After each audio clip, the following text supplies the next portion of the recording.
बिस्मिल्लाहिर्रहमानिर्रहीम। अस्सलाम वालेकुम नाज़रीन। आजकल जो मुबैना तौर पर साबिक़ चीफ जस्टिस साकिब निसार साहब की ऑडियो लीक्स का मामला चल रहा है, इस पर मीडिया का अपना बयान है, अपोजिशन का अपना मौक़िफ़ है, गवर्नमेंट का अपना मौक़िफ़ है। हर कोई अपने अपने हक़ की अपने अपने हिस्सा की बात कर रहा है।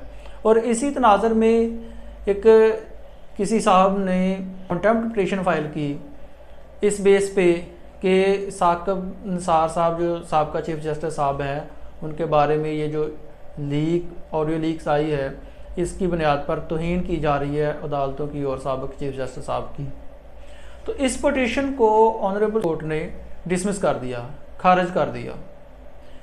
और उसकी वजह ये बनाई, जो बेस बनाई फ़ैसले की, क्योंकि साकिब निसार साहब साबिक़ चीफ जस्टिस हो गए हैं, अब वो रिटायर्ड हो चुके हैं, अब वो सुप्रीम कोर्ट का हिस्सा नहीं रहे, किसी बेंच का हिस्सा नहीं रहे, अब वो आम शहरी हैं, इसलिए उनके ख़िलाफ़ कंटेम्प्ट नहीं हो सकती और ये कंटेम्प्ट पिटीशन मेंटेनेबल नहीं है। अब कंटेम्प्ट पिटीशन खारिज होने के बाद, तौहीन अदालत की दरख्वास्त खारिज होने के बाद, जो फैक्टी है इस इंकशाफ का, उनके पास क्या क्या रेमेडीज़ हैं, एक तो हम वो डिस्कस करेंगे और उसके साथ ही मैं आपको बताऊंगा कि जो कंटेम्प्ट है वो किस किस के ख़िलाफ़ हो सकती है। तो कंटेम्प्ट पिटीशन जो तौहीन है वो या तो किसी इदारे की होती है, या फिर किसी अथॉरिटी की होती है, या किसी कोर्ट की होती है, लेकिन किसी भी पर्सन की ज़ाती हैसियत में कोई तौहीन नहीं होती।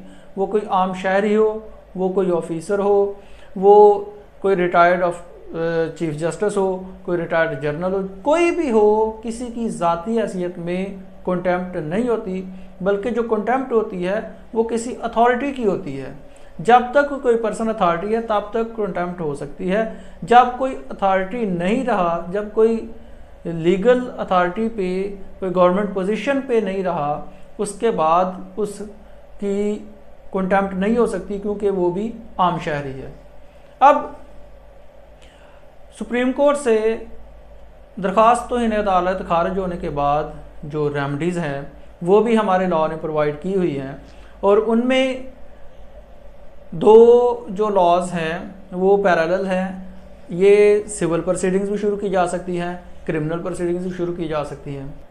ये डेफामेशन हुई है एक पर्सन की, एक शहरी की।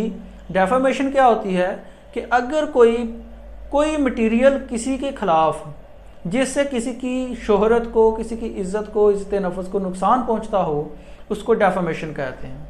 तो ये डेफामेशन हुई है।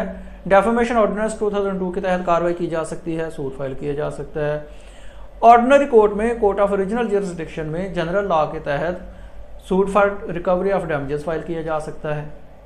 उसके अलावा पाकिस्तान पिनल कोड के सेक्शन 499 टू ऑनवर्ड डेफामेशन को ये सारा चैप्टर डील करता है। इस चैप्टर के तहत क्रिमिनल प्रोसीडिंग शुरू की जा सकती हैं, FIR रिकॉर्ड करवाई जा सकती है, प्राइवेट कंप्लेंट रिकॉर्ड करवाई जा सकती है, और ये जो मुबैना इंकशाफ है इसको झूठा साबित करके जो ज़िम्मेदारान हैं उनको सज़ा करवाई जा सकती है। और जब किसी को सज़ा हो जाती है तो वो कोई भी पब्लिक ऑफिस होल्ड करने के अहल नहीं रह जाता। लिहाजा इस कंटेम्प्ट पिटीशन के अलावा जो रेमेडीज़ हैं वो अभी सिविल साइड पे भी हैं, क्रिमिनल साइड पे भी हैं। दोनों अवेल की जा सकती हैं, साइड बाई साइड भी चल सकती हैं, दोनों में से एक अवेल भी की जा सकती है।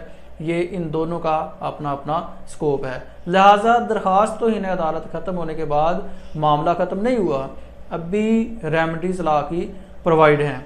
इसके अलावा आपके माइंड में क्या सवाल आते हैं, आप क्या सोचते हैं, वो कमेंट्स में ज़रूर बताइएगा। शुक्रिया।